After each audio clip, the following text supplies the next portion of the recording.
Now I request Ashish Kothari, who, ever since I have known him or heard him, I think last 2-3 decades he has been working for the housing rights and for the environmental protection. I think he has dedicated his life to the cause. Now I request Ashish to make his point. दोस्तों जिंदाबाद। मैं हम सबको याद कराना चाहूँगा कि शुरुआत के सत्र में एक व्यक्ति का नाम लिया गया था, शंकर गुहा नियोगी। शंकर गुहा नियोगी जो बहुत एक डायनामिक ट्रेड यूनियन लीडर थे। He was a very dynamic trade union leader in Chhattisgarh, and one of his slogans was संघर्ष और निर्माण। We resist, but we also create, we also construct। इसी स्लोगन को लेते हुए NAPM ने पिछले 30 साल से अपना काम किया है कि एक तरफ तो संघर्ष की बहुत ज़रूरत है, जैसे कि लद्दाख के संघर्ष के बारे में हमने सुना, नागालैंड में संघर्ष के बारे में सुना, और के बारे में सुनेंगे। आप सब लोग कार्यरत हैं संघर्षों में। आज की जो परिस्थिति है जिसमें कि पूरी दुनिया एक विनाश के कगार पे है, चाहे हम पर्यावरण और जलवायु परिवर्तन की बात करें, चाहे असमानता और युद्ध की बात करें, चाहे जो हिंसा अलग अलग प्रकार के हमारे व्यक्तिगत जिंदगी से लेकर पूरे विश्व में जो हिंसा हो रही है, पूरे पृथ्वी पे हिंसा हो रही है, बाकी जीव जंतुओं पे जो हिंसा हो रही है, इन सबको अगर हम लेते हैं, इस परिप्रेक्ष्य को लेते हैं, तो संघर्ष तो न केवल जरूरी है, लेकिन एक तरह से एक प्राकृतिक हम लोगों का एक रिस्पॉन्स है। It is our daily response to resist to the kind of crises that we are in, whether it is the ecological crisis, the climate crisis, the crisis of inequality, the crisis of war, whether it's in Palestine or Ukraine or anywhere else, the crisis of violence in our daily lives, personally but also globally. It is our responsibility to actually be in daily resistance. तो संघर्ष तो एक तरह से जारी है, जारी रहना बहुत जरूरी है, लेकिन इसके साथ में इसका जो दूसरा इसी पूरे परिप्रेक्ष्य की जो दूसरी कहानी है वो है निर्माण, कंस्ट्रक्टिव अल्टरनेटिव्स। इस तरफ बढ़ने की जो लोगों की मानसिकता है, लोगों की तरफ से जो कार्य हो रहा है, उस पर भी बहुत ज़्यादा ध्यान देना जरूरी है। अब भाई यहाँ पे जो 300, 400, 500 लोग जुड़े हैं, उनमें से कई ऐसे होंगे जो दोनों संघर्ष और निर्माण में लगे होंगे। हमारे साथ यहाँ पे लक्ष्मम्मा और नरसम्मा हैं, डेक्कन डेवलपमेंट सोसाइटी की दलित महिलाएं हैं। शायद आप में से लोग समझ रहे होंगे कि लोग कुछ मीडिया से हैं, मीडिया से भी हैं, इनका अपना कम्युनिटी मीडिया स्टेशन है, लेकिन साथ साथ पिछले 35 साल में दलित महिला होने के नाते दलित महिलाओं की जो एक कुचली हुई स्थिति थी, जो लोगों की तरफ से एज कास्ट, मतलब एक जातिवाद या लिंग भेद की तरफ से जो इनका एक जो हालत थी 35 साल पहले, उसका बदलाव जिस प्रकार से इन्होंने लाया है, अपने बीज को वापस अपने उत्पादन में लाके ऑर्गेनिक फार्मिंग की तरफ बढ़ के अपना अन्न स्वराज, न केवल अन्न सुरक्षा लेकिन अन्न स्वराज की तरफ जो ये लोग बढ़े हैं, 5000 दलित महिलाएं, उनके साथ में कुछ आदिवासी महिलाएं, वो एक अपनी ही कहानी है, विकल्प की। So you see Narasimha and Lakshmama here who are handling the cameras, and you might think they're from the media. They're actually from, of course they're from a community media. India's first community radio station was started by them, I think 25 साल हो गए शायद, 25 years back, before it was even legal to have a community radio station. But they have also revolutionized agriculture, moving away from green revolution, going back to their own traditional seeds, their own knowledge systems, and moving towards food sovereignty, not just food security, food sovereignty. दूसरा अगर हम उदाहरण लेते हैं, हेमल कासा गढ़चिरौली से कितने लोग हैं यहाँ पे? गढ़चिरौली से कोई आए हैं? गढ़चिरौली में 30 साल पहले, 40 साल पहले आंदोलन हुआ था 2 बहुत बड़े बांधों के। शायद मेरा भी थी वहाँ पे, हम भी थे, हम में से कुछ लोग बाबा आमटे थे, स्वामी अग्निवेश थे, बहुत सारे NAPM और बाकी और लोगों के साथी वहाँ पे थे। 2 बड़े बांधों का जो खिलाफ 300 आदिवासी गाँवों ने जो इसका विरोध किया, उसको रोका, उन 2 बांधों को रोका, वो कभी बन नहीं पाए हैं।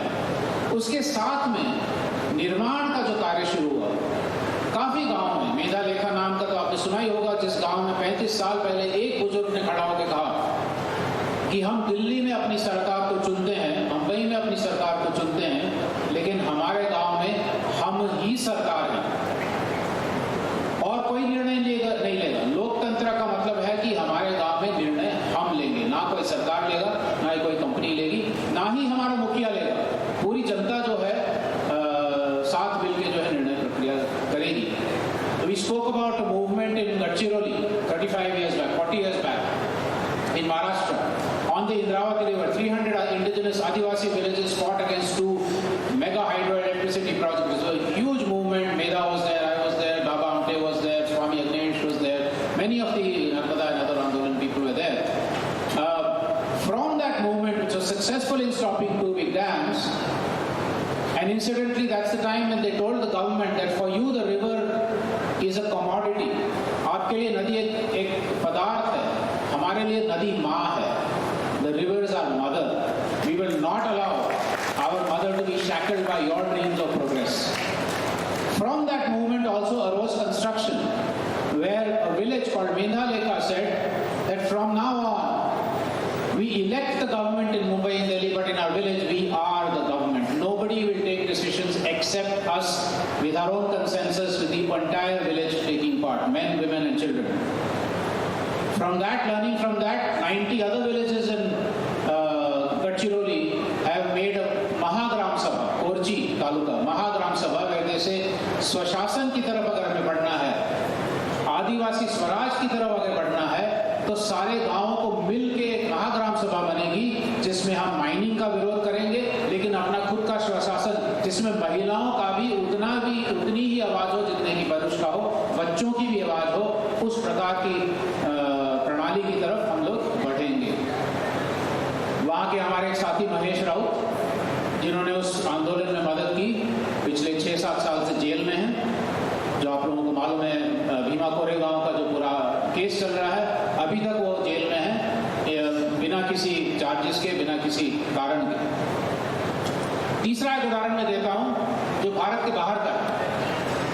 कर्डिश आंदोलन के बारे में आप में से कुछ लोगों ने सुना होगा, जो ईरान, इराक, सीरिया, टर्की के बीच में लगभग 4 करोड़ कर्ड नाम के जो एक समुदाय है, कर्डिश जिसे बोलते हैं, उन्होंने पिछले 30-40 साल में आंदोलन छेड़ा है कि हम अपना देश नहीं चाहते हैं, हम अपना स्वतंत्र क्षेत्र चाहते हैं जिसमें कोई सरकार नहीं होगी, क्योंकि हमें मालूम है कि अपना देश बना लिया हमने, जैसे कि बहुत सारे देश बने हैं या भारत में बहुत सारे राज्य भी बने हैं, वहां पे फिर एक केंद्र सरकार आ जाती है और वो अपनी मनमानी करती है। तो हम नहीं चाहते हैं, हम चाहते हैं कि हर एक गांव, हर एक कस्बा कर्डिश, और उसके साथ में जो अरब लोग हैं, उसके साथ में जो क्रिश्चियन लोग हैं, उसमें जो साथ में जो अलग अलग प्रकार के लोग हैं, सभी मिलके हर गांव, हर कस्बे को अपना स्वशासन करें और फिर पूरे इलाके में एक साथ मिलके जो है इस पूरे इलाके का हम लोग स्वशासन करें बिना किसी सरकार के। The Kurdish movement has fought against the imposition from 4 nation states, Iran, Iraq, Syria and Turkey, including violent imposition. And when it fought for freedom, it said we don't want a separate nation or a separate country. We want a free region in which every community is able to rule itself, not just the Kurds, but also the Arabs and the Christians and all the other communities. Together we will rule, we will be democratically ruled in every locality, every municipality, every village, and then we will federate over a larger landscape to govern a very large landscape, 40 million people, without a central government. अब ये सब आप अगर हम उदाहरण लेते हैं जिसमें संघर्ष भी है और निर्माण भी है, इसमें हमारे काफी बड़े रोचक, बहुत ही रोचक कुछ सिद्धांत निकल के आते हैं। इन सिद्धांतों के 5 आयाम मैं जल्दी से बोल दूं, और इन 5 आयामों को अगर हम पंखुड़ी की तरह, फूल की पंखुड़ी की तरह देखें तो ये एक फूल बनता है जिसमें आयाम जो है, पंखुड़ी जो है, एक दूसरे के साथ जुड़ी हुई है, अलग नहीं है। A flower of transformation with 5 principles of resistance, or 5 areas or spheres of resistance and construction from these examples. The first is Loktantra, the first is democracy. लोकतंत्र का मतलब ये नहीं कि 5 साल में एक बार हमने वोट कर दिया और अगर पार्टी ने ठीक काम नहीं किया तो 5 साल इंतजार किया और फिर 5 साल के बाद दूसरी पार्टी को हमने वोट किया। ये लोकतंत्र नहीं है। हाँ, हमारे पास ये सरकार है तो उसको हम बाध्य बनाएं, उसको हम पारदर्शी बनाएं, उसको हम जवाबदेही बनाएं, जो सब काम हम लोग कर रहे हैं वो सही है। लेकिन अल्टीमेट क्या होना चाहिए, जो महालेखा और गढ़चिरौली की महाग्राम सभा ने कहा, या जो कर्डिश आंदोलन ने कहा कि अपने गांव में, अपने शहर के कस्बे में हम ही सरकार। क्यों हम पार्टियों पे निर्भर हैं? वो पार्टियां तो अल्टीमेटली वही करती है जो उनकी मनमानी रहती है, और पावर में रहने के लिए सब कुछ वो खो देती है। प्रॉमिसेस तो कभी होती नहीं है। वांगचुक और लद्दाख का जो आंदोलन चल रहा है, मेरी तो आशा नहीं है कि ये सरकार कभी भी मानेगी।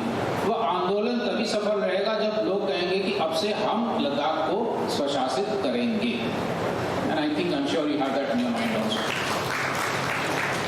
सो फर्स्ट प्रिंसिपल ऑफ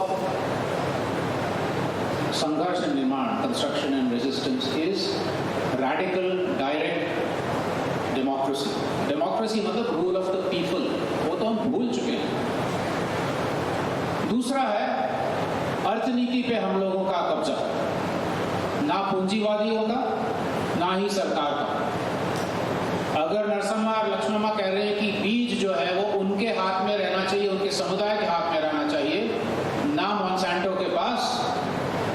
अगर लोग जमीन की लड़ाई लड़ रहे हैं लद्दाख में या नागालैंड में दूसरी जगह पे कि जमीन हमारे और हमारे समुदायों के हाथ में रहना चाहिए, अगर फैक्ट्रियों में कारीगर लड़ रहे हैं कि फैक्ट्री की मशीनरी जो है वो हमारे हाथ में जो होनी चाहिए और उसका जो फायदा मिल रहा है वो हमें मिलना चाहिए, पूंजीवादी को नहीं।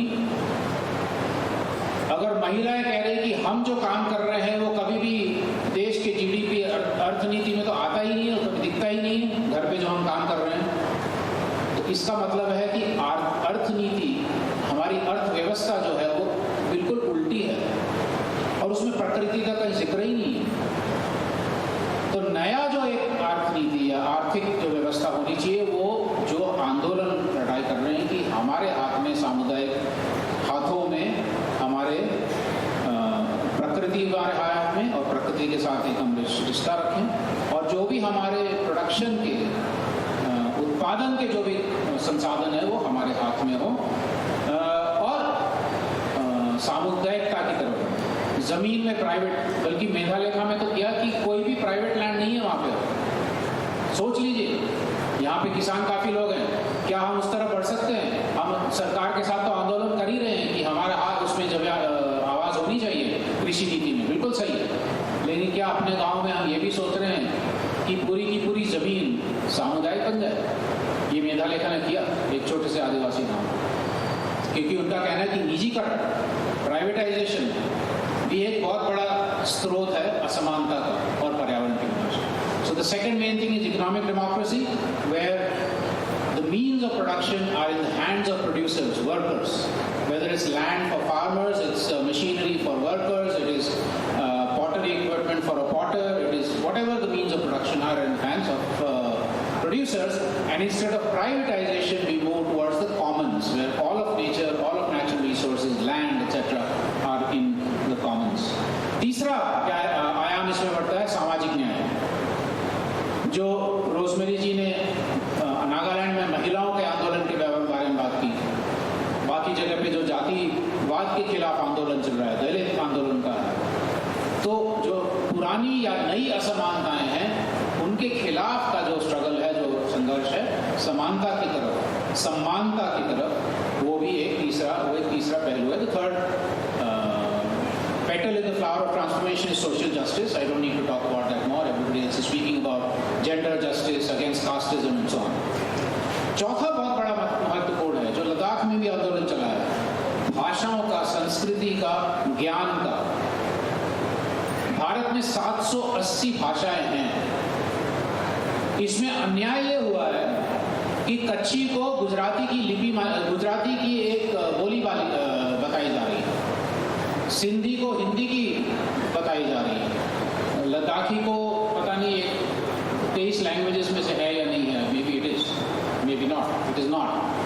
780 भाषाएं हैं, ये बोलियां नहीं हैं। लेकिन हमारी शिक्षा प्रणाली में, हमारे स्कूलों में केवल 20-22 भाषाओं में पढ़ाया जाता है। जितनी भी आदिवासी भाषाएं हैं उसमें स्कूल में नहीं पढ़ाया जाता, ज़्यादातर, शायद गोंडी की कुछ होंगी लेकिन बाकी नहीं। इसका मतलब है कि भाषाएं विलुप्त हो रही हैं और भाषाओं के साथ हमारा ज्ञान विलुप्त हो रहा है। गणेश देवी जी जिन्होंने भाषा नाम की संस्था शुरू की और उसके बाद बहुत सारे और आंदोलन में जुड़े हुए हैं, उन्होंने मुझे एक बार बताया कि हिमाचल प्रदेश में बर्फ, स्नो के 230 अलग अलग शब्द हैं। कब बर्फ गिर, आजकल तो बर्फ गिरी नहीं है, लेकिन बर्फ कब गिरती है उसका एक अलग है, कितनी जल्दी वो पिघल जाती है उसका एक अलग शब्द है। उनका कहना है कि उन भाषाओं में अगर हम पढ़ाई नहीं करेंगे बच्चों की, तो वो ज्ञान बच्चों में नहीं रहेगा, अगली पीढ़ी में वो ज्ञान खत्म हो जाएगा और जलवायु परिवर्तन के खिलाफ हमें जो लड़ना है, जंग छेड़ना है, उसके लिए वो ज्ञान जो इम्पोर्टेंट महत्वपूर्ण है वो रहेगा। So the fourth crucial element here is knowledge diversity and language diversity. We have 780 living languages in India, not just dialects, all full languages. And each of these languages holds knowledge. Example I gave you is what Ganesh Devi ji told me. In Himachal Pradesh, there are 230 words for snow. And every word is very important if we want to deal with climate crisis that is encompassing all of the Himalaya and all of India and all of South Asia, of course. And the fourth, and that also means a very fundamental transformation in education systems. Education in mother tongue has been in the policy forever, but it is not actually in practice. Education that is rooted in local cultures and local ecologies is not in practice. So it fundamentally एक मूलभूत शिक्षा प्रणाली में भी बदलाव। पांचवा और आखिरी आयाम वो है प्रकृति का। यहाँ पे हमने 700 लोगों को तो बुला लिया, लेकिन कहाँ है बड़ का पेड़, कहाँ है शेर, कहाँ है भालू, कहाँ है वो कीड़ा जिसे हम कीड़ा कह के कुचल देते हैं? क्या उनकी आवाज नहीं बनती है लोकतंत्र में? हमारी सारी संस्कृतियों में, सारी धर्मों में कहा गया है कि प्रकृति को हम केंद्र में रखें, लेकिन हमारे अपने बर्ताव में कितना हम रख पाते हैं? और जिन आदिवासी और स्थानीय समुदाय अभी भी रखते हैं, उनको हम स्वावलंबन के नाम पे जो है हमारी सरकार उनको वहां से हटा देती है। अभी भारत में 2020 से सेल्फ रिलायंट इंडिया, स्वावलंबित भारत की तरफ बढ़ने की जो घोषणाएं चल रही हैं हमारे प्रधानमंत्री द्वारा, उसमें अंदर में अगर ध्यान से हम देखेंगे, सुनाई में बहुत अच्छा लगता है, अंदर ध्यान से देखेंगे तो उसमें है कोल माइनिंग, कोयले को और कैसे हम बढ़ाएं, अपनी स्वावलंबिता को, मतलब भारत की स्वावलंबी। लेकिन वहां पे जो स्थानीय समुदाय, आदिवासी समुदाय जो ऑलरेडी स्वावलंबी है, उनको वहां से हटा के लाइफ नाम का बहुत प्रचलित हुआ है। मोदी जी ने शायद 3-4 साल पहले life, living for environment, lifestyles for environment, सुनाई में बहुत अच्छा देता है। 20 पेज का एक डॉक्यूमेंट भी है, नीति आयोग ने निकाला है। लेकिन उसमें अगर आप देखेंगे वो क्या है कि आप और मैं व्यक्तिगत तरीके से किस तरह से थोड़ी और सरलता से रहें, गाड़ी के बदले साइकिल ले लें, पंखा के बदले, मतलब एयर कंडीशनर के बदले पंखे में, लेकिन उसमें कुछ भी झलक नहीं है कि रिलायंस, अडानी, टाटा और हमारे पॉलिटिशियंस जो बैठे हुए हैं वो क्या करें? उनका नहीं बनता है लाइफस्टाइल्स फॉर एनवायरनमेंट। तो ये जो एक विरोधाभास है, it is a deliberate contradiction कि हमें जो है जादुई शब्द करके बताया जा रहा है कि ये सरकार जो है वो आपके मेरे सबके पक्ष में है, प्रकृति के भी पक्ष में है, पर एक्चुअली क्या हो रहा है वो हम सबको मालूम है। So the fifth very crucial element here is nature. We should be aware that it is not only 700 people who are in this convention, but it is also the peepal tree, it is also the coconut tree, it is also the sloth bear, it is also the butterfly. Out in India, there are 130,000 species of plants and animals, known, probably many more. They need to be as much part of our democracy as all of us. They are the most disprivileged and marginalized amongst all of us. So that fifth petal, and it's very important to then ask questions when the government says it is environment friendly. In self-reliance, we will do everything. We will do everything for climate crisis. We will move people towards life, living lifestyles for environment. this is a nice green face, but in actuality, what we see on the ground is what is happening in all of our regions. In Great Nicobar, the most wonderful untouched rainforest, 130 square kilometers of that is going to be deforested for an industrial project and a port. At the same time that Mr. Modi talks about life and living lifestyles for environment. We have filed a case in the National Green Tribunal against it. Let's see what happens. But the government is hell-bent on going ahead with it. And now because we filed the case, suddenly the industrial project has become a defense project. So that they can deny all the knowledge, all the information that we're asking for. If we put all of this together, and I'll end there, इन पांचों को अगर लेके, इन पांचों आयामों को लेके अगर हम एक फूल की तरह देखते हैं, फ्लावर की तरह देखते हैं, इसके केंद्र में जो है मूल्य है, सैद्धांतिक सिद्धांत हैं, आध्यात्मिक सिद्धांत हैं, जिनके बारे में लोगों ने बोला है, प्रेम है, सद्भावना है, एक विविधता है, एक दूसरे के साथ सामूहिक काम करने की बात है। ये सब जो मूल्य जो एक केंद्र में आते हैं, उस तरफ हम लोग और कैसे बढ़ें, ये एक सवाल हम सबके लिए है। इसमें आनंद है, इसमें सर्वोदय है, इसमें स्वराज है। तो प्राकृतिक स्वराज इन सबको लेते हुए असल की क्रांति वो है। क्रांति वो नहीं है कि हमने एक क्रांतिकारी पार्टी को हमने इलेक्ट कर लिया और फिर कहा कि चलो बढ़िया है, अब तो सब समाज में सब ठीक हो जाए। लेकिन हम खुद अपनी जमीनी स्तर पे क्या कर सकते हैं। आखिर में इतना ही मैं बोलूंगा कि असल के वैकल्पिक निर्माण जो है जमीनी स्तर पे हजारों तरह के हो रहे हैं। कहीं पे महिला किसान अपना अन्न स्वराज की तरफ बढ़ रही हैं, कहीं पर युवा हस्तकला में वापस आके उसको एक सम्मानदायक आजीविका बना रहे हैं, जैसे कच्छ में हो रहा है। कहीं पर कचरा उठाने वाले लोग अपना कोऑपरेटिव और यूनियन बना के सम्मानदायक जीवन जीने की कोशिश कर रहे हैं। कहीं पर शहर की बस्तियों के लोग जो है अपना खुद का प्लानिंग करके किस तरह से बस्ती होनी चाहिए, किस तरह से एक सम्मानदायक जीवन जी सकते हैं, वो चल रहा है। कहीं पे अपने जंगल जीवन और चरागाह वगैरह बचा के वहाँ के जंगली जीवों को भी बचाने की गतिविधियाँ चल रही हैं। तो ये सब जो हम देख रहे हैं वो अंधेरा में चिंगारियाँ हैं, अंधेरे में रोशनी की किरणें हैं। एक टॉर्च लेके कभी कभी रात को हम घूमते हैं तो वो टॉर्च है। तो अभी तो लगता है कि ये बहुत छोटी छोटी हैं, लेकिन इन टॉर्चों को हम साथ लाएंगे, जैसे कि NAPM कर रहे हैं। हमारा एक मंच विकल्प संगम है जिसमें कि NAPM के साथ जुड़ा हुआ है, जिसमें कि इस तरह की सारी गतिविधियों को साथ लाने की कोशिश कर रहे हैं। इन रोशनियों को जब साथ लाएंगे, वो रोशनी बढ़ती जाएगी, तो मेरे ख्याल से वो जो अंधेरा जिसमें अभी हम लगे हुए, अभी हम जिससे हम जूझ रहे हैं, उस अंधेरे को हम मिटा सकते हैं। बहुत बहुत धन्यवाद। एक जैसे कि यहाँ पे जिंदाबाद है, वैसे ही कर्डिश आंदोलन का बहुत अच्छा एक नारा है, मैं आपको बताता हूँ, जिसका है जिन जियान आज़ादी। जिन का मतलब महिला, जियान का मतलब जिंदगी और आज़ादी को आप समझते हैं। काफ़ी सारा भाषा में हमारा लेन देन हो रखा है पिछले कई सैकड़ों साल में। तो मैं बोलूँगा जिन जियान, आप बोलिए आज़ादी। जिन जियान, जिन जियान, जिंदाबाद। Ashish has given the picture of Sangharsh and Nirman.